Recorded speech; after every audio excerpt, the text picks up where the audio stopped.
7 விஷயங்களை மனசோட செய்யணும். 1, காலை எழுந்த உடனே ஓம் சரவணபவா சொல்லு.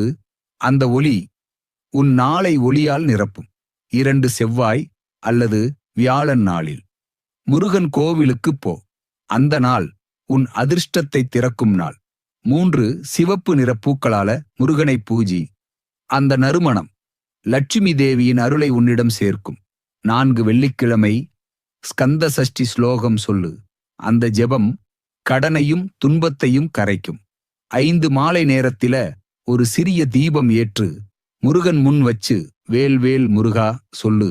அந்த தீயின் ஒளியிலே உன் வாழ்க்கையிலிருந்த இருளெல்லாம் கரையிடும். அந்த ஒளி உன் வீட்டுக்கு செல்வத்தையும் அமைதியையும் இழுக்கும. 6, அன்னதானம் செய். அது முருகனுக்கு மிகப் பிரியமானது. அந்த புண்ணியம் பணவரவாக மாறும். 7, மனம் தூய்மையா வச்சு நம்பிக்கையோட இரு.